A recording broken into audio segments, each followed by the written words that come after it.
A'udzubillahi minasyaitonirrajim. Bismillahirrahmanirrahim. Assalamualaikum warahmatullahi wabarakatuh. Bersiaran sekali lagi bersama dengan saya, Ustazah Nur Aini dari SMK Pulau Serai. Apa khabar anak-anak Ustazah? Kali ini kita akan meneruskan pembelajaran kita untuk tingkatan 3. Jadi sebelum Ustazah meneruskan, apa tajuk kita pada hari ini?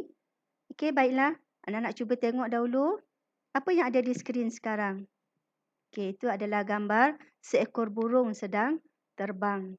Okey, pada zaman dahulu burung ini digunakan sebagai salah satu daripada alat untuk menghantar berita kepada seseorang yang lain.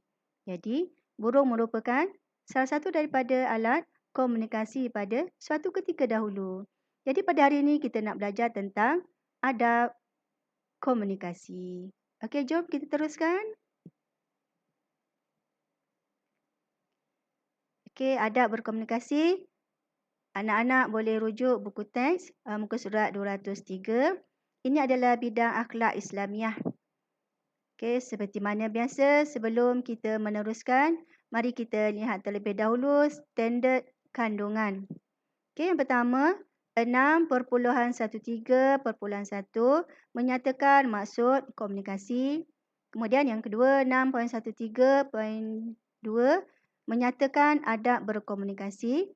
Kemudian yang ketiga 6.13.3 menerangkan hikmah beradab ketika berkomunikasi.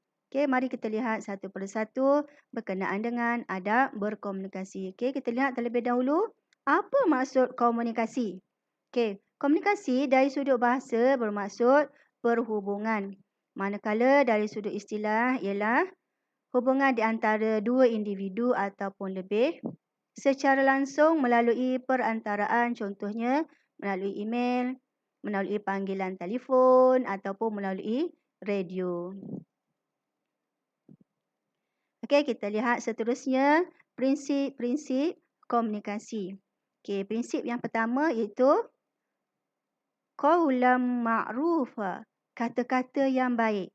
Okey, mengucapkan kata-kata yang baik, bercakaplah dengan baik. Kemudian yang kedua, qaulan karima, kata-kata yang mulia yang boleh melembutkan hati orang lain. Kata-kata yang tidak menyakitkan hati orang lain. Kemudian yang ketiga, qaulan sadida, kata-kata yang benar, kata-kata yang tidak menipu. Okey, bercakap benar, jujur, tidak menipu. Kemudian qaulan layyina, kata-kata yang lemah lembut yang boleh menyebabkan hati seseorang menjadi cair kan. Dia mahu mengikut apa yang kita suruh ataupun mahu mengikut apa yang kita sampaikan.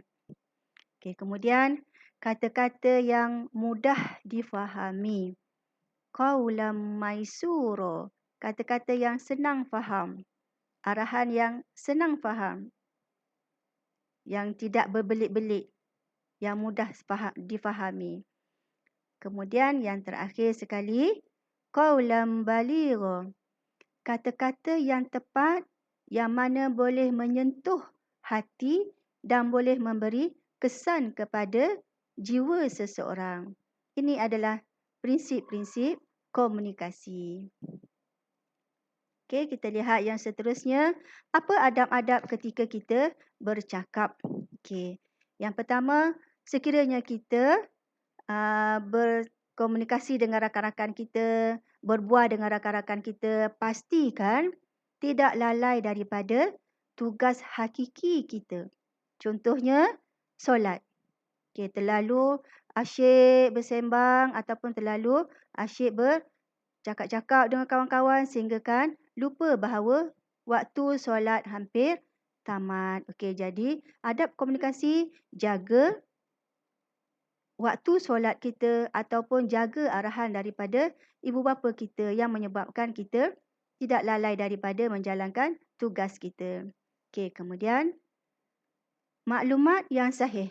Okey, sampaikanlah berita yang kita terima itu, pastikan dia adalah maklumat yang sahih. Jangan kita sekali-kali menyebarkan maklumat palsu. Okey, seterusnya menggunakan kata-kata yang sopan, yang penuh dengan hikmah, yang penuh dengan nasihat, yang mana boleh menjadikan seseorang itu untuk berubah. Baiklah, adab yang keempat ialah sesuai dengan masa dan tempat. Okey. Hendaklah kita berkomunikasi dengan tempat yang sesuai. Janganlah ketika berada di masjid, kita pun bersembang dengan rakan-rakan kita. Sedangkan khatib sedang memberi khutbah, kita pun memberi khutbah juga dengan rakan-rakan kita yang lain, kan, yang sama-sama datang dengan kita. Ataupun tempat yang tak sesuai, misalnya naik motosikal. Sambil menunggang motosikal ataupun membonceng motosikal, kita pun bercakap dengan rakan kita sehingga boleh menyebabkan kemalangan. Berlakunya kemalangan jiwa. Dan yang paling penting sekali, jangan sekali-kali kita menyebar fitnah ataupun gosip. Ini makcik bawang lah ni. Okey, jangan sekali kita menyebarkan fitnah kerana fitnah itu boleh menjatuhkan maruah orang lain. Okey, seterusnya kita lihat apakah hikmah kita beradab ketika kita berkomunikasi. Okey, yang pertama, hikmahnya kita akan diredai oleh Allah Subhanahu Wa Taala kerana kita menjaga kata-kata kita daripada yang dilarang oleh Allah Subhanahu Wa Taala.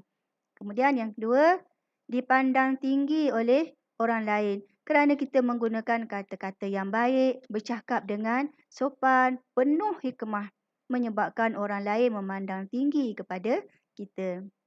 Dan seterusnya, meningkatkan ilmu pengetahuan. Dengan kita berkomunikasi dengan baik, kita dapat meningkatkan ilmu pengetahuan dan dapat membezakan antara yang baik dan antara yang buruk. Okey, seterusnya berakhlak mulia. Akan melahirkan seseorang yang berakhlak mulia. Itu adalah antara hikmah apabila seseorang itu menggunakan komunikasi yang baik. Kemudian yang terakhir sekali, dapat menyelesaikan segala masalah dengan baik kerana tidak ada lagi pergaduhan.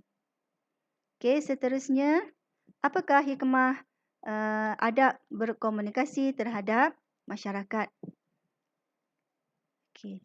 Yang pertamanya, dapat menjauhi salah faham antara ahli masyarakat kerana dengan menggunakan kata-kata yang baik, dengan menggunakan kata-kata yang beradab akan menyebabkan kita akan saling memahami antara satu sama lain. Kemudian yang kedua, masyarakat akan hidup dengan aman kerana tidak ada lagi salah faham. Dan yang ketiga, dapat bertukar-tukar pandangan antara ahli masyarakat. Kemudian yang terakhir, dapat bergaul mesra antara satu sama lain. Dengan ini akan melahirkan masyarakat yang bersatu padu. Okey, untuk renungan kita bersama. Lidah itu sangat kecil dan ringan, tapi mampu mengangkatmu ke darjat yang paling tinggi. Dan ia juga mampu untuk menjatuhkanmu di darjat yang paling rendah. Kata-kata daripada Imam Ghazali. Semoga ia menjadi renungan untuk kita bersama. Dengan itu, sekian saja pengajaran daripada Ustazah untuk kali ini. Ustazah mengharapkan segala yang Ustazah sampaikan sebentar tadi dapat memberi manfaat untuk anak-anak sekalian. Jadi, jangan lupa Ustazah mohon untuk subscribe channel Ustazah supaya Ustazah dapat berkongsi video yang lebih baik lagi di masa-masa yang akan datang. Jadi sekian saja. Wabillahi taufiq wal hidayah. Assalamualaikum warahmatullahi wabarakatuh.